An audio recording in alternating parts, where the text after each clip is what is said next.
నమస్కారం, welcome to Ayushman భవ. చాలా రకాల చర్మ వ్యాధులు, ముఖ్యంగా రకరకాల ఫంగల్ వ్యాధులు, దీర్ఘకాలిక సోరియాసిస్ లాంటి పొట్టురాలే వ్యాధులు, ల్యూకోడెర్మా లాంటి తెల్ల పొడలు, ముఖంపై వచ్చే నల్లటి మచ్చలకు ఆయుర్వేదంలో తొందరగా తగ్గే చికిత్సా మార్గాలు ఎన్నో ఉన్నాయి. ఆయుర్వేదంలో నీళ్లు పట్టడంతో ఇవి మరుగున పడ్డాయి. ఇప్పుడిప్పుడే ఈ స్పెషాలిటీ పైన క్రమంగా ఆదరణ పెరుగుతుందని చెప్తూ ఉన్నారు ఆయుర్వేద నిపుణులు. ఇదే విషయంపై మనతో మాట్లాడడానికి ప్రముఖ ఆయుర్వేద చర్మ వ్యాధి నిపుణులు డాక్టర్ రాకేష్ గారు మనతో పాటు ఉన్నారు. మరి వారిని అడిగే మరింత సమాచారం తెలుసుకుందాం.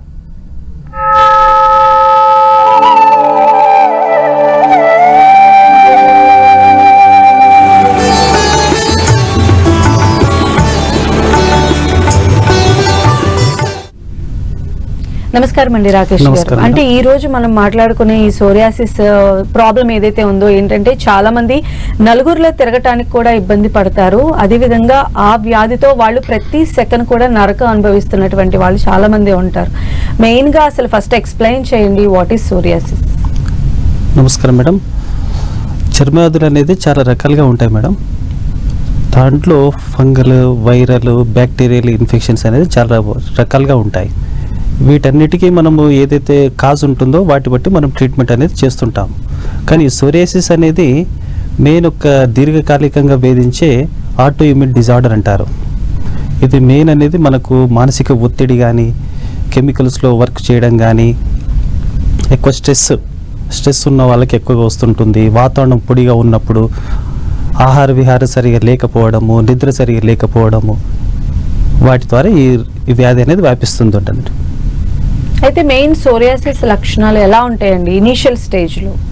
ఇనిషియల్ స్టేజ్ అనేది సోరియాసిస్ అనేది ఫస్ట్ చిన్న దద్దురులాగా వచ్చేసి తర్వాత పొడులుగా ఏర్పడి పొక్కుల్లాగా ఏర్పడుతుందండి. దీన్ని ఆయుర్వేదిక్లో కిటబ కుష్టం అంటారు. అంటే ఒక కుష్టు వ్యాధి ప్రకారం ఆయుర్వేదిక్లో ఒక సోరియాసిస్ అనేది ఒక కుష్టు వ్యాధి టైప్ అండి. ఓకే, అంటే ఇది సోరియాసిస్ అని మనం ఎలా నిర్ధారించుకోవచ్చు? మెయిన్ స్కేలీ అనేది సోరియాసిస్ అనేది చర్మవ్యాధుల్లో ఇది మెయిన్. దీంట్లో చేప పొట్టులాగా స్కిన్ అనేది ఊడుతుంటుందండి. అది మెయిన్ లక్షణం అనేది. ఇంకొకటి ఏంటంటే మనం దీంట్లో సిల్వరీ స్కేల్స్ అంటారనమాట. చేప పొట్టులాగానే వస్తుంది. అదే మెయిన్ నిర్ధారణ లక్షణం అనమాట. అయితే ఇది అంటే ఎస్పెషల్లీ ఏ సీజన్లో మనం ఎక్కువగా గమనించవచ్చు అంటారు దీన్ని? ఇది ఏ సీజన్ అనేది పర్టికులర్ అనేది చెప్పలేము, కానీ ఎక్కువ డ్రై సీజన్ కానీ ఏ సీజన్లో కానీ వస్తుంది. మెయిన్ ఎక్కడైతే మనం ఆక్యుపేషన్ ఏ విధంగా మనము ఇప్పుడు వేడి వాతావరణంలో ఉంటే కూడా వస్తుంది, చల్ల వాతావరణంలో ఉంటే కూడా వస్తుంది. మెయిన్ సరిగా హైడ్రేషన్ అనేది లేకుంటే కూడా వస్తుంది. ఇది కొంతమందికి కెమికల్స్ సబ్బులు వాడుతుంటారు, సరిగా వాష్ చేసుకోకపోవడం సబ్బుల నుంచి కూడా వస్తుంటుంది. హెయిర్ డైస్ నుంచి కూడా వస్తుంది. నాన్ వెజ్ ఎక్కువగా తీసుకునే వాళ్ళకు కూడా వస్తుంది. మెయిన్ ఇది ఎక్కువగా లైఫ్ స్టైల్ డిజార్డర్ అండి. కాబట్టి ఏ సీజన్ అనేది దీనికి సంబంధం ఉండదండి. ఏ సీజన్లో అయినా ఎవరికైనా రావచ్చండి ఇది. అయితే ఇప్పుడు ఇది ఆటో ఇమ్యూన్ డిజార్డర్ అని మీరు చెప్తూ ఉన్నారు. అంటే ఇది ఈ రకంగా రావడానికి మన లైఫ్ స్టైల్లో ఎలాంటి చేంజెస్ ఉంటే ఇలాంటి ప్రాబ్లమ్స్ వస్తాయి అంటారు? ఈ సోరియాసిస్ అనేది రావడానికి కరెక్ట్ లైఫ్ స్టైల్ అనేది ఇంపార్టెంట్ అండి. సమతుల్య ఆహారం అనేది ఉండాలి, సమతుల్య వాటర్ అనేది తీసుకోవడం ఉండాలి, సమతుల్య నిద్ర అనేది ఉండాలి, యాక్టివిటీ అనేది ఉండాలి, స్ట్రెస్ ఫ్రీ లైఫ్ అనేది మెయిన్ ఇంపార్టెంట్ అండి. దీంట్లో ఇంకా సన్లైట్ ఎక్స్పోజర్ అనేది ఉండాలి, విటమిన్ సి రిలేటెడ్ ఎక్కువ ఫుడ్స్ అనేవి ఎక్కువ తీసుకోవాలి. ఈ విధంగా తీసుకుంటే మనకు కొంతవరకు కాపాడుకోవచ్చు అండి సోరియాసిస్ రాకుండా. ఓకే, అయితే ఇప్పుడు ఒకవేళ ఈ సోరియాసిస్ బారిన పడిన పేషెంట్ ఉన్నారనుకోండి, అది అంటే పెరిగేదే తప్ప దాన్ని తగ్గించడం, మొత్తం క్యూర్ చేయడం అనేది సాధ్యమా? ఆయుర్వేదిక్లో అనేది ఏ రోగంకైనా కానీ క్యూర్ అనేది 100% చేయొచ్చు అండి. కానీ ఏదైనా కానీ పేషెంట్ డాక్టర్ చెప్పిన విధానం బట్టి పాటించకపోతే ఏ రోగమైనా తగ్గదండి. ఆయుర్వేదిక్లో మెయిన్ ఆహార నియమాలు అనేది ఉంటుంది. విహారాలు అంటే ఏ విధంగా ఎక్కువ ఎక్స్పోజర్ అనేది ఇంపార్టెంట్, అది మనం పేషెంట్కి టోటల్ డీటెయిల్గా ఎక్స్ప్లెయిన్ చేస్తామండి. ఆ విధంగా పేషెంట్ పాటించకపోతే కంపల్సరీ లైఫ్ టైం డిసీజ్ అండి ఇది. అయితే ఎలాంటి ట్రీట్మెంట్స్ అందుబాటులో ఉంటాయండి జనరల్గా? ట్రీట్మెంట్స్ అనేది రోగ నిర్ధారణ ఇప్పుడు టైప్ ఆఫ్ సోరియాసిస్ బట్టి ఉంటుంది, ఏజ్ బట్టి ఉంటుంది, వాళ్ళ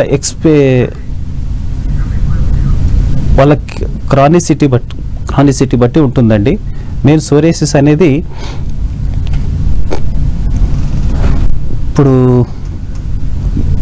చిన్న వయసులో కానీ పెద్ద వయసులో కానీ కొంతమందికి షుగర్ ఉంటే కంట్రోల్ కాకపోతే సోరియాసిస్ ఎక్కువ అవుతుంది, కొంతమందికి థైరాయిడ్ ఉండి కంట్రోల్ కాకపోతే ఎక్కువ అవుతుంటుంది, కొంతమంది ఏదైనా కెమికల్ రిలేటెడ్ వాళ్ళు ఏ దాని నుంచి ఎక్స్పోజర్ అయ్యారు, స్ట్రెస్ ఉంటే కొన్ని ట్రీట్మెంట్ డిఫరెంట్ ఉంటుంది. వాళ్ళ ఆక్యుపేషన్ బట్టి మన ట్రీట్మెంట్ నిర్ధారణ చేయాల్సి ఉంటుందండి. అయితే వెంటనే ఉపశమనం దొరుకుతుందా? ఎందుకంటే సోరియాసిస్ పేషెంట్స్ లో మనం చూస్తే కాళ్ళలో కానీ చేతులలో కానీ పగుళ్ళు ఏర్పడి బ్లీడ్ అవుతూ కూడా ఉంటూ ఉంటారు కదా. ఉపశమనం అనేది ఖచ్చితంగా తొందరగా ఉంటుందండి. ఆయుర్వేదిక్లో చాలా మంది ఏమనుకుంటుంటారు, ఆయుర్వేదిక్లో చాలా స్లోగా తగ్గుతుంది అనుకుంటుంటారు. మా దగ్గర వచ్చిన కేసెస్ ప్రకారం చూస్తే 1 monthలో 100% క్యూర్ ఉందండి. అంత గ్యారంటీ చెప్పగలుగుతాం. కానీ పేషెంట్స్ ఎవరైతే కరెక్ట్ నియమాలు పాటించారో, ఆహార నియమాలు, కరెక్ట్ మెడిసిన్స్ వాడారో, మనం చెప్పినట్టు ప్రాణాయామ చేసినట్టు కానీ కొన్ని ట్రీట్మెంట్స్ కూడా ఉంటాయి. ఏవైతే మన డాక్టర్ చెప్పిన సలహాలు కరెక్ట్గా పాటించి లైఫ్ స్టైల్ చేంజ్ చేసుకుంటూ యోగా మెడిటేషన్ చేసుకుంటూ మానసిక ప్రశాంతత మెయింటైన్ చేసే వాళ్ళకు తొందరగా తగ్గుతుందండి అది. ఓకే, ఇప్పుడు జనరల్గా ఇది చర్మ సంబంధిత వ్యాధి కాబట్టి ఇంకా సోరియాసిస్కి వెళ్లకుండా ఉండాలంటే జనరల్గా చర్మాన్ని ఎలా హైడ్రేటెడ్గా కానీ ఎంత హైజీన్గా ఉంచుకుంటే బెటర్ అంటారు? మెయిన్ చర్మం అనేది హైడ్రేషన్ అంటే ఇప్పుడు మెయిన్ సోరియాసిస్ వచ్చేది డ్రై స్కిన్ నుంచి వస్తుంటుంది. డ్రై స్కిన్ ఉంటుంది కాబట్టి మనం ఎక్కువగా కూల్ వాటర్ అనేది తీసుకోకుండా ఉండాలి. కూల్ ఐటమ్స్ ఏదైనా డీహైడ్రేటింగ్ అంటే ఇప్పుడు చర్మం పొడి బారే విధంగా ఉండే ఆహార నియమాలు కానీ విహారాలు అంటే ఎక్కువ కొంతమంది ఇప్పుడు కాశ్మీర్కి వెళ్తుంటారు, కొంతమంది ఇప్పుడు ఏసీలలో ఎక్కువ పని చేస్తుంటారు. వాటి ద్వారా మొత్తం స్కిన్ అనేది విపరీతంగా డ్రై అవుతుంటుంది. దానికి తగ్గట్టు వాళ్ళు నీళ్ళు కూడా సరిగా తీసుకోకపోవడం వల్ల ఈ వ్యాధి అనేది వస్తుంటుందండి. అలానే మీరు చెప్పారు అంటే సమ్ హెయిర్ డ్రై వాటి వల్ల కూడా ఇలాంటి ప్రాబ్లమ్స్ వస్తాయి అని చెప్పి, అంటే అది ఎలా కాజ్ అవుతుంది? హెయిర్ డ్రైస్లు అనేది మెయిన్ కెమికల్ రియాక్షన్స్ అండి. అది దాంట్లో ఈవెన్ క్యాన్సర్ కూడా వచ్చే ఛాన్స్ ఉందని చెప్పేసి మనకు పేపర్లలో కూడా చూస్తుంటాము. ఏది హెయిర్ డ్రైస్ అనేది కెమికల్ కాబట్టి ఇవన్నీ కాస్మెటిక్స్ ఏవి ఉన్నా కానీ మ్యాక్సిమం కెమికల్ రిలేటెడ్ అండి. సో అది మన హెయిర్కి రియాక్షన్ అయిపోయి మన స్కిన్కు ఎఫెక్ట్ అయ్యి దురద పెట్టి మనకు సోరియాసిస్ వచ్చే ఛాన్స్ ఉంటుందండి. ఓకే, అయితే ఇప్పుడు ఒకసారి సోరియాసిస్ వచ్చిన తర్వాత మెడికేషన్ వాడారు, కొంచెం ఉపశమనం వచ్చింది, మళ్ళీ ఇది రిపిటేటివ్గా వచ్చేటువంటి ఛాన్సెస్ ఎంతవరకు ఉంటాయి? సోరియాసిస్ ఒకసారి తగ్గిన తర్వాత మళ్ళీ రాకుండా ఉండడానికి చాలా మార్గాలు ఉన్నాయి. కానీ ఏదైనా కానీ పేషెంట్ మనం చెప్పినట్టు వింటే 100% మళ్ళీ లైఫ్ టైం రాకుండా ఉంటుందండి. మ్యాక్సిమం దీంట్లో స్ట్రెస్ ఫ్రీ లైఫ్ అనేది ఇంపార్టెంట్ అండి. ఆహార నియమాలు అనేది ఖచ్చితంగా మెయింటైన్ చేయాలి. నిద్ర అనేది కరెక్ట్ టైంకి ఉండాలి. కొన్ని మనం చెప్పిన విధంగా yoga meditation stress free life. ఇప్పుడు చాలామంది చెప్తుంటారు స్ట్రెస్ ఎక్కువైనప్పుడు ఎక్కువ అవుతుంది సార్ అని చెప్తుంటారు. అలా ఉన్నప్పుడు అది వాళ్ళ చేతిలో ఉంటుంది కాబట్టి వాళ్ళు ఏదైనా మనం చెప్పినట్టు విని అది మెయింటైన్ చేసుకుంటే అనేది సోరియాసిస్ అనేది మొత్తం తగ్గిపోతుందండి. అయితే ఫుడ్ హ్యాబిట్స్ ఎలాంటివి ఉంటే బెస్ట్ అంటారు ఈ ప్రాబ్లం ఉన్న వాళ్ళకి? ఫుడ్లో main vitamin C food habits అనేది చాలా important. Plus antioxidants, vitamins ఏదైనా కానీ ఈజీలీ డైజెస్టబుల్ ఫుడ్స్ అనేది చాలా ఇంపార్టెంట్ అండి. ఏదైనా కానీ మనం నార్మల్గా వెజిటేబుల్స్ తీసుకుంటే ఒక 4 hours డైజెషన్ అవుతుందండి. అదే హెవీ ఫుడ్స్ అంటే నాన్ వెజ్ కానీ పిజ్జాలు కానీ బర్గర్లు కానీ ఏది తీసుకున్నా కానీ ఒక 4 to 8 hours డైజెషన్కి టైం పడుతుందండి. ఆ డైజెషన్ నుంచి మన ఇంటెస్టైన్ అనేది బ్యాక్టీరియా ఏర్పడి స్కిన్ డ్రై అయిపోతుందండి. దాని నుంచి కాన్స్టిపేషన్ కూడా వస్తుంది.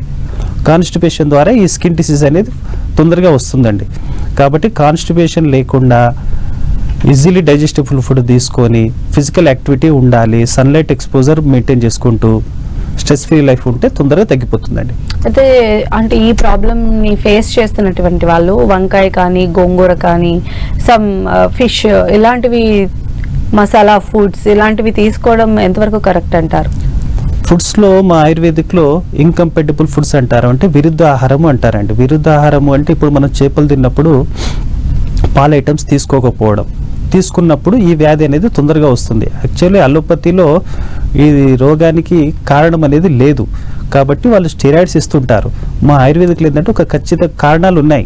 ఆహార విహారాలు అంటే ఇప్పుడు కొన్ని మిల్క్ షేక్స్ అంటుంటారు, ఫ్రూట్ సలాడ్స్ అంటుంటారు. ఈ విధంగా తీసుకున్నప్పుడు బాడీలో ఇట్ బికమ్స్ పాయిజన్ అనమాట. ఆ పాయిజన్ అయిపోయి మనకు స్కిన్ రియాక్షన్స్ వస్తుంటాయి. బ్లడ్ అనేది ఇంప్రూవ్ అయిపోయి మనకు స్కిన్ డిసీజ్ వస్తుంటాయి. దాంట్లో కొంతమందికి రోగనిరోధక శక్తి తక్కువ ఉన్న వాళ్ళకు సోరియాసిస్ వస్తుంది, కొంతమందికి ఎగ్జిమా అనేది వస్తుంటుంది. ఇవన్నీ కొంత మన ఆహారపు అలవాట్ల నుంచి వస్తుందన్నమాట. అయితే అసలు ఇప్పుడు మీరు చెప్తున్నారు సోరియాసిస్, ఎగ్జిమా అని చెప్పి, ఇంకా చర్మ సంబంధంగా ఉండేటువంటి ప్రాబ్లమ్స్ ఏమి ఉంటాయండి దీని రిలేటెడ్గా వచ్చేవి? చర్మ సంబంధించి వ్యాధి సోరియాసిస్ రిలేటెడ్ ఫెమిగస్ వల్గారిస్ అని ఇంకొకటి ఆటోఇమ్యూన్ డిజార్డర్ అండి. అది కూడా సోరియాసిస్ ఒకటి, విటిలిగో, ఇప్పుడు తెల్ల మచ్చలు బుల్లి అంటారు కదా, అది కూడా. ఇవన్నీ ఏ డిసీజ్ అయినా చర్మం సంబంధించింది, మెయిన్ మన ఫుడ్ హ్యాబిట్స్ అనేది కరెక్ట్ ఉండాలండి. మా శాస్త్రంలో చెప్పిన ప్రకారము, డాక్టర్ చెప్పిన ప్రకారము ఆహార నియమాలు పాటించుకుంటూ ఒక లైఫ్ స్టైల్ అనేది ఉంటుంది మా ఆయుర్వేదిక్ ప్రకారం. ఈ బిజీ షెడ్యూల్స్లో ఏమవుతుందంటే ఎవరు సరిగా లైఫ్ స్టైల్స్ మెయింటైన్ చేయక ఇవన్నీ స్ట్రెస్ నుంచి అన్ని ప్రాబ్లమ్స్ తెచ్చుకుంటున్నారండి. ఓకే, అంటే ఎస్పెషల్లీ ఇది చర్మం అనేది పెళుసుగా అయిపోవడం వల్ల, డ్రై అయిపోవడం వల్ల వచ్చే సమస్య కాబట్టి ఈ వింటర్ సీజన్లో చర్మాన్ని కాపాడుకోవడానికి ఎలాంటి సోప్స్ కానీ లేదా పౌడర్స్, లోషన్స్ ఇలాంటివి ఏమైనా సజెస్ట్ చేస్తారా? ఆయుర్వేదిక్లో ఓన్లీ ఎక్స్టర్నల్ అప్లికేషన్సే కాకుండా ఇప్పుడు చలికాలం ఉందండి. చలికాలంలో మనం ఏం చేస్తున్నాము, వ్యాస్లైన్స్ ఏదో అడ్వర్టైజ్మెంట్స్ ఏదో వస్తుందో అది తీసుకొని మనం పూసుకుంటున్నాం. యాక్చువల్లీ ఫర్ ఇంటర్నల్ మాయిశ్చరైజింగ్ ఉండాలి. అంటే మెయిన్ పాల ఉత్పత్తులు కానీ, నెయ్యి కానీ, ఇవి మెయిన్ ఇంపార్టెంట్. ఏదైతే మాయిశ్చరైజింగ్, వాటర్ కొద్దిగా బాగా తీసుకోవాలి, వేడి నీళ్ళు. యాక్చువల్లీ ఇప్పుడు ఈ సీజన్లో వేడి నీళ్ళు తీసుకోవాలి, సిట్రస్ ఫ్రూట్స్ ఎక్కువ తీసుకోవాలి. ఏదైతే ఇంటర్నల్ మాయిశ్చరైజింగ్ అంటే మెయిన్ పాలు ఒకటి ప్లస్ నెయ్యి అనేది చాలు, ఆ ఉత్పత్తులు అనేది ఎక్కువగా తీసుకోవాలి. అయితే ఇప్పుడు మనం తీసుకునేటువంటి డైట్ ఏదైతే ఉందో, అంటే దీనిలో కూడా కార్బోహైడ్రేట్స్ అని లేకపోతే వీటన్నిటిని కూడా తగ్గించే ఈ మధ్య కాలంలో రకరకాల డైట్స్ తీసుకుంటున్నారు కాబట్టి ఏమైనా స్పెసిఫిక్గా ఉంటాయంటారా? అంటే ఎక్కువ ఫ్యాట్స్, కార్బ్స్ లేకుండా తీసుకునేటువంటి ఫుడ్స్. దీంట్లో స్పెసిఫిక్ డైట్స్ అనేది ఏమి ఉండదండి. ఏదైనా కానీ ఈజీలీ డైజెస్టబుల్ ఫుడ్స్ అనేది ఇంపార్టెంట్ అండి. దీంట్లో ఇప్పుడు కొంతమంది ప్రోటీన్ అంటారు, ఏం తీసుకున్నా కానీ మన ఫిజికల్ యాక్టివిటీ లేకపోతే ఏమవుతుంది, ఇండైజెషన్ ఏర్పడుతుంది. ఇండైజెషన్ నుంచి మనకు కాన్స్టిపేషన్ ఏర్పడుతుంది. కాన్స్టిపేషన్ నుంచి స్కిన్ డ్రై అవుతుంది. డ్రైనెస్ నుంచి మనకు స్కిన్ డిసీజ్ అనేది వస్తుంది. అది ఇంకా వాళ్ళ ఇమ్యూనిటీ బట్టి ఒక్కొక్కరు డిసీజ్ అనేది మేనిఫెస్టేషన్ వస్తుందండి. అలానే రాకేష్ గారు, మీ దగ్గరికి అసలు ఎలాంటి వాళ్ళు వస్తూ ఉంటారు? ఈ ట్రీట్మెంట్కి సంబంధించి వాళ్ళు ఏం అడుగుతూ ఉంటారు? వాళ్ళలో కనిపించే లక్షణాలు ఏంటండి మెయిన్? యాక్చువల్లీ మన దగ్గరకు వచ్చే కేసెస్ అన్నీ అలోపతిలో తగ్గదని చెప్పేసి సంవత్సరాల నుంచి తిరుగుతుంటారు. లాస్ట్ ఆప్షన్కి ఆయుర్వేదిక్ వస్తుంటారండి. ఇప్పుడు రీసెంట్గా కూడా చాలామంది పేషెంట్స్ వచ్చారు. వాళ్ళ పేషెంట్స్కి కూడా రెఫర్ చేస్తుంటారు. 1 monthలో అసలు వాళ్ళు నమ్మకంతోనే అసలు ఉండరండి. అసలు ఆయుర్వేదిక్ ఇంత ఫాస్ట్ ఉంటుంది అనేది. చాలామంది ఏమనుకుంటారు ఆయుర్వేదిక్ చాలా స్లో అనుకుంటారు. కానీ మా దగ్గర మాత్రం 1 monthలో మేము ఒక 50-60% రిజల్ట్ అయితే ఇవ్వగలుగుతామండి. కానీ పేషెంట్ చెప్పినట్టయితే 2 to 3 monthsలో నేను తగ్గించిన సందర్భాలు చాలా ఉన్నాయి, చాలా కేసెస్ ఉన్నాయండి. కానీ కొన్ని నియమాలు ఉంటాయండి, ఆ నియమాలు పాటించాలి, లేకపోతే తగ్గదండి ఈ రోగం. ఓకే, అయితే మీరు చాలా కేసెస్ చూసుంటారు కాబట్టి కేస్కి వేరియేషన్ ఏమైనా ఉంటుందా? అంటే ప్రతి బాడీ డిఫరెంట్ కాబట్టి. మన ఆయుర్వేదిక్లో వాత, పిత్త, కఫం అనేది 3 రకాలు ఉంటాయి. దాని ప్రకారము మన బాడీస్ కూడా ఉంటాయి అన్నమాట. డిఫరెంట్ పర్సన్స్ ఉంటారు. కొంతమంది కఫం అంటే లావుగా ఉన్న వాళ్ళు ఉంటారు, మిడిల్ పోస్చర్ ఉన్న వాళ్ళు అనేది పిత్తం అంటారు, మరి బక్క ఉన్న వాళ్ళు వాతం అంటారు. దాన్ని బట్టి ఆ రోగం అనేది కూడా ఉంటుందండి. కాబట్టి ఏ దోషం అనేది ఎక్కువ ఉందో దాన్ని బట్టి మనము ట్రీట్మెంట్ డిసైడ్ చేస్తామండి. దీంట్లో మెయిన్ స్ట్రెస్ ఉన్న వాళ్ళకు ఆయిల్ ఎక్కువ ఇస్తామంటే వాత డ్రైనెస్ ఎక్కువ ఉన్న వాళ్ళకు ఆయిల్ థెరపీస్ ఉంటాయి. పిత్తం ఉన్న వాళ్ళకు గీ థెరపీస్ ఉంటాయి. ఇది కఫం ఉన్న వాళ్ళకు ఆయిల్ థెరపీసే కొద్దిగా వేడి చేసి ఇచ్చేది ఉంటుందండి. దాన్ని బట్టి మనకు తగ్గిపోతుందండి. సో అంటే మీ ఎక్స్పీరియన్స్లో ఉన్న కేస్ స్టడీస్ ఏమైనా ఉంటే మాతో షేర్ చేసుకోండి. నా వద్ద ఒక చిన్న పిల్లాడండి, 11 years అబ్బాయి. నియర్లీ ఒక 5 to 6 years మొత్తం అలోపతి హాస్పిటల్స్ తిరిగాడు. మంత్రాలు తంత్రాలు కూడా అయిపోయినాయండి వాళ్ళకు. లాస్ట్ ఆప్షన్ కోసం నా దగ్గరకు వచ్చాయండి. మొత్తం ఫోటోస్ కూడా తీశానండి నేను. అయితే కొన్ని కండిషన్స్తో నేను చెప్పానండి, ఈ కండిషన్స్ అయితే మీ అబ్బాయికి టోటల్ 100% క్యూర్ ఇస్తానని చెప్పాను. ఇంకా వాళ్ళు కూడా విసుగొచ్చిపోయారు కాబట్టి లాస్ట్ మనం చెప్పినట్టు పాటించారు వాళ్ళు. ఎవ్రీ మంత్ నేను ఫోటో తీసుకుంటూ నేను ఏప్రిల్లో స్టార్ట్ చేస్తే జూన్ వరకు టోటల్ 100% క్యూర్ అయిందండి కేసు. ఆ పేషెంట్ తగ్గిన తర్వాత చాలామంది నా జస్ట్ ఆయుర్వేదిక్లో ఇంత ఫాస్ట్ ఉంటుందా అని జస్ట్ ఒక 10-20 మంది వచ్చారండి ఆ కేసు నుంచి. అంత ఫాస్ట్ ఎఫెక్ట్ ఉంటుంది. కానీ నియమాలు మెయిన్ ఇంపార్టెంట్ అండి. మెడిసిన్ ఏముంది, గూగుల్లో కొట్టినా వస్తుందండి.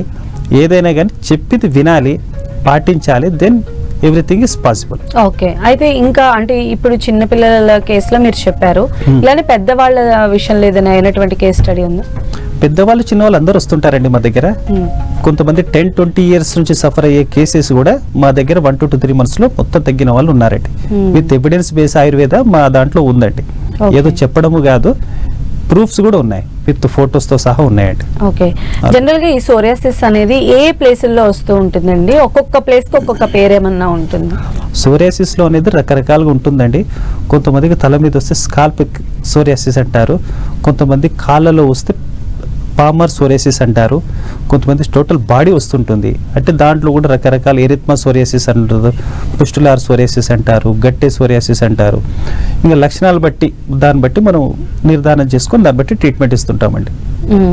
అయితే ఇప్పుడు ఒక్కొక్క ప్లేస్ లో వచ్చే ఒక్కొక్క సోరియాసిస్ కి డిఫరెంట్ ట్రీట్మెంట్స్ ఉంటాయా, లేదా అన్నిటికీ ఒకటే ట్రీట్మెంట్ ఉంటుంది? ఎందుకంటే అన్నిటికీ కారణం స్ట్రెస్ అంటున్నారు కదా. వాళ్ళు చేసి ఇప్పుడు మన దగ్గర పేషెంట్ వచ్చినప్పుడు వాళ్ళ ఆక్యుపేషన్ ఏంది, వాళ్ళ టోటల్ హిస్టరీ అనేది మనం తీసుకుంటాం.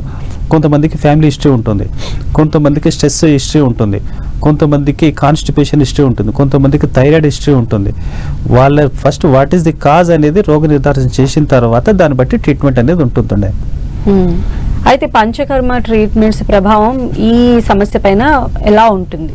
పంచకర్మ అనేది మా ఆయుర్వేదిక్లో ట్రీట్మెంట్స్ అనేది 2 టైప్స్గా ఉంటుందండి.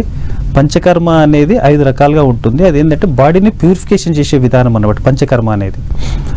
అది కొద్దిగా కాస్ట్లీ అఫైర్. ఈ బిజీ షెడ్యూల్స్లో చాలామంది మనకు ఇక్కడ ఏపీ తెలంగాణలో చాలామందికి అలవాటు ఉండదండి, టైం కూడా స్పేర్ చేయరండి. కాబట్టి మనం ఏం చేస్తామంటే శమన ఔషధి ఇంకొక ఆప్షన్ ఉంటుంది. ఓన్లీ మెడిసిన్స్ ద్వారా, లైఫ్ స్టైల్ మాడిఫికేషన్స్ ద్వారా మనము టోటల్గా నయం చేయొచ్చండి. ఓకే, అయితే ఈ సోరియాటిక్ ఆర్థరైటిస్ గురించి ఎక్స్ప్లెయిన్ చేస్తారా? సోరియాటిక్ ఆర్థరైటిస్ అనేది ఎనీ డిసీజ్ అండి, ఎనీ స్కిన్ డిసీజ్, సోరియాసిస్ కానీ ఏదైనా క్రానిక్ డిజార్డర్ అవుతే మాత్రం కాంప్లికేషన్స్ అంటే ఇప్పుడు సోరియాసిస్ నుంచి టోటల్ బాడీ, మన బాడీలో 7 టిష్యూస్ ఉంటాయండి. ఇప్పుడు స్కిన్ అనేది సెకండ్ టిష్యూ కింద వస్తుందండి. అలాగే మన క్రానిక్ డిజార్డర్ అయినప్పుడు ఏమవుతుందంటే అన్ని టిష్యూస్లో బాడీలో లాస్ట్ బోన్ వరకు వెళ్ళిపోతుందండి. బోన్ వరకు వెళ్ళిపోయినప్పుడే మనకు సోరియాటిక్ ఆర్థరైటిస్ అంటారు. అంటే మొక్కల నొప్పులు కానీ, చేతుల నొప్పులు కానీ, వాపులు కానీ ఇవన్నీ వస్తాయండి. దీని ద్వారా ఏంటంటే వాళ్ళకు మానసికంగా కానీ ఎక్కడ సోషల్గా ఎక్కడ వెళ్ళలేక వాళ్ళు ఇంట్లోనే ఉండిపోవాల్సిన పరిస్థితి వస్తుందండి. సోరియాటిక్ ఆర్థరైటిస్ అనేది చాలా కాంప్లికేటెడ్, కానీ మా ఆయుర్వేదిక్లో దాని కూడా మంచి ఉపశమనం. స్టార్టింగ్ వస్తే మాత్రం తొందరగా తగ్గిపోతుందండి. ఓకే, అయితే ఈ కేసెస్ లో స్టెరాయిడ్స్ లాంటివి ఏమైనా యూజ్ చేస్తారా? అవి ఎంతవరకు కరెక్ట్? ఆయుర్వేదిక్ ప్రకారం అయితే ఎటువంటి స్టెరాయిడ్స్ అనేది ఉండదండి. ఏదైనా ప్రకృతి పేషెంట్ ప్రకృతిని దోషధాతు మలని మా దాంట్లో ఉంటాయండి. దాని ప్రకారం పేషెంట్ ప్రకృతి బట్టి డిసైడ్ చేసి మేము మెడిసిన్స్ ఇస్తామండి. ఓకే, సో ఇలాంటి కేసెస్లో మీ దగ్గరికి వచ్చినటువంటి వాళ్ళు ఎవరైనా ఉన్నారా? వాళ్ళలో క్యూర్ పర్సంటేజ్ అంటే ఏం చెప్తారు? 100% క్యూర్ ఉన్నాయండి మా దగ్గర.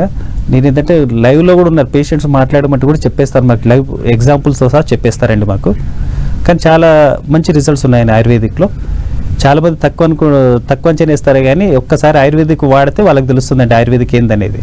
అయితే స్టెరాయిడ్స్ యూజ్ చేసిన తర్వాత డెఫినెట్గా కూడా సైడ్ ఎఫెక్ట్స్ అనేవి వస్తూ ఉంటాయి. మరి ఆ సైడ్ ఎఫెక్ట్స్ని మన ఆయుర్వేదంలో ఎంతవరకు క్యూర్ చేయొచ్చు అంటారు? స్టెరాయిడ్స్ అనేది ఓన్లీ టెంపరీ అండి. ఇప్పుడు ఇన్ఫ్లమేషన్ అనేది ఉంటుంది. ఏదైనా సోరియాసిస్ అంటే ఇన్ఫ్లమేటరీ స్కిన్ డిసీజ్ అనమాట అది. దాన్ని స్టెరాయిడ్స్ ఓన్లీ కంట్రోల్ చేస్తుంటుంది. స్టెరాయిడ్స్ కంట్రోల్ చేసి మళ్ళీ దాంట్లో సైడ్ ఎఫెక్ట్స్ కూడా వస్తుంటుంది.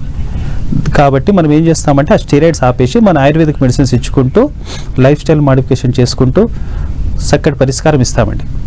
అయితే కొంతమంది ఏంటంటే ఏదైనా ఫుడ్ తీసుకున్నట్లయితే ఖచ్చితంగా వెంటనే ఎలర్జీ అనేది వస్తుంది, అది కూడా ఫ్రీక్వెంట్గా వస్తూ ఉంటుంది అనమాట. సో దీన్ని మనం ఎలా చూడాలి అంటారు? వాళ్ళకి ఎలాంటి ఆయుర్వేదంలో ట్రీట్మెంట్ ఉంటుంది? ఫుడ్ అలర్జీ అనేది వాళ్ళు తినే దాన్ని బట్టి ఉంటుంది. ఏ అలర్జీ అయినా కానీ బాడీ ఇమ్యూనిటీ అనేది స్ట్రాంగ్ ఉండాలండి. దాని తగ్గట్టు మన ఆహార విహారాలు అంటే మెయిన్ లైఫ్ స్టైల్ కరెక్ట్ ఉండాలండి. లైఫ్ స్టైల్ కరెక్ట్ ఉంటే మనకి ఏం ప్రాబ్లం ఉండదు. చాలామంది ఏం చేస్తారంటే ఇప్పుడు చాలామంది ఫిజికల్ యాక్టివిటీ లేక ఫుడ్ ఇంటేక్ ఎక్కువైంది, ఎక్సర్సైజ్ ఫిజికల్ యాక్టివిటీ తక్కువైపోయింది, దాని నుంచి అన్ని ప్రాబ్లమ్స్ వస్తున్నాయండి. కాబట్టి ఇవన్నీ మనము చేసుకోవాలంటే compulsory to change life style and food habits అండి. అయితే ఈ ఆయుర్వేదంలో స్కిన్ డిసీజెస్కి సంబంధించి ఏమైనా స్పెసిఫిక్ ఆయిల్స్ లాంటివి ట్రీట్మెంట్ ఉంటాయి, మనకి మార్కెట్లో దొరుకుతాయా? ఆయుర్వేదిక్ స్కిన్ డిసీజ్ అనేది నార్మల్గా ఉన్నాయండి. పసుపుతో తయారు చేసినవి ఉన్నాయి, నల్పమరది తైలం అని ఉంటాయి, ఏలాది కీరం అని ఉంటుంది, అలా రకరకాల సోప్స్ కూడా ఉన్నాయి, పౌడర్స్ కూడా ఉన్నాయి. అంటే కండిషన్ బట్టి మనం డిసైడ్ చేయాల్సి వస్తుందండి. ఓకే, అంటే ఇన్ జనరల్గా ఎలాంటివి మీరు సజెస్ట్ చేస్తారండి? ఏదైనా కానీ మనము ఓన్లీ ఎక్స్టర్నల్గా ఆలోచన చేయకుండా ఇంటర్నల్ అనేది ఫస్ట్ ఇంపార్టెంట్ అండి. మనం ఎక్స్టర్నల్ ఎంత పూసినా కానీ ఓన్లీ ఉపశమనం లభిస్తుంది, కానీ మనం ఏదైతే ఇంటర్నల్ కరెక్ట్ ఉన్నదనుకోండి ఎక్స్టర్నల్ అవసరం లేకుండా తగ్గిపోతుంది కదా. అందుకోసమే first internal and lifestyle and ఏదైతే మనం చెప్తామో అది మెయింటైన్ చేయాలి patient. Then we can expect 100% result అండి. ఓకే, జనరల్ గా మనం చూసినట్లే చర్మం పొడిబారినప్పుడు వెంటనే ఇచ్చింగ్ అనేది కూడా ఒక పెద్ద సమస్యగా ఉంటుంది. అదేంటంటే ఆ లోషన్ పెట్టినప్పుడు కాస్త ఆగినప్పటికీ కూడా తర్వాత మళ్ళీ ఆ డ్రైనెస్ ఉండటం వల్ల ఇచ్చింగ్ అనేది ఉంటుంది. సో ఆయుర్వేదంలో ఎలాంటి లోషన్స్ ఇలాంటివి పెట్టినట్లయితే బెస్ట్ అంటారు? ఆయుర్వేదంలో ఏదైనా మా దాంట్లో నువ్వుల నూనె అనేది శ్రేష్టమని చెప్పారండి. ఇప్పుడు కాలానుగుణంగా మనం డిఫరెంట్ ఆయిల్స్ యూజ్ చేయాలి, కానీ మనకు అవన్నీ అవగాహన లేక మనం సంవత్సరం మొత్తం ఒకే ఆయిల్ యూజ్ చేస్తున్నాం. ఈ చలికాలంలో మనం నువ్వుల నూనె యూజ్ చేయాలి. అసలు మనం నువ్వుల నూనె అనేది ఇప్పుడు మనకు లోపటి నుంచి మాయిశ్చరైజింగ్ అనేది ఏర్పడుతుంది, కానీ మనకు అలవాటు లేదు కాబట్టి మనం సేమ్ సంవత్సరం మొత్తం ఒకే ఆయిల్ యూజ్ చేస్తున్నాం కాబట్టి మనకు డ్రైనెస్ వస్తుంది. మళ్ళీ మనం ఎక్స్టర్నల్ అప్లికేషన్స్ వాడుతున్నాం. External applications only temporary relief అండి. ఏదైనా ఇంటర్నల్ బాగుండాలి, ఇంటర్నల్ బాగుంటే ఎక్స్టర్నల్ అవసరమే లేదు. అయితే గురు ఆయు కేర్ లో ఈ సమస్యకు సంబంధించి అడ్వాన్స్డ్ డయాగ్నోస్టిక్ ఏముందండి? అడ్వాన్స్డ్ డయాగ్నోసిస్ అంటే ఇప్పుడు అలోపతిలో అయితే మొత్తం ప్యాచ్ టెస్ట్ అనేది ఉంటుంది. ఓకే, మా దాంట్లో ఏంటంటే రోగ నిర్ధారణ just by seeing the patient we can diagnose the case what type of psoriasis it is అనేసి. మా ఆయుర్వేదిక్లో ఏంటంటే మెయిన్ కరెక్ట్ ట్రీట్మెంట్ ఉన్నది కాబట్టి we can tell confidence that మేము 100% మేము తగ్గిస్తాము పేషెంట్కి. అల్లోపతిలో తగ్గంది చాలా మంది బాధపడుతుంటారు, ఇంకా లైఫ్ ఇంతే అని లైఫ్ మీద హోప్స్ అనేది కోల్పోతారు. అటువంటి వాళ్ళకి మేము హోప్స్ ఇచ్చిన సందర్భాలు చాలా ఉన్నాయండి. జనరల్ గా మనం చూస్తే ఒక సీజన్ లో మనకి చర్మం పాత చర్మం వెళ్ళిపోయి కొత్త చర్మం వస్తుంది అని చూస్తూ ఉంటాం. అంటే నిజంగా పైన లేయర్ అనేది వెళ్ళిపోవడం మంచికేనా, లేదా దానికి సోరియాసిస్ కి ఏమన్నా ఇంటర్లింక్ ఏమన్నా ఉంటుంది? నార్మల్ గా ఏదైనా కానీ చర్మము ఆటోమేటిక్ వేరే టేర్ అంటే ఇప్పుడు పాత చర్మం కొత్త చర్మం మీద వస్తుంటుంది, అది న్యాచురల్ ప్రాసెస్ అండి.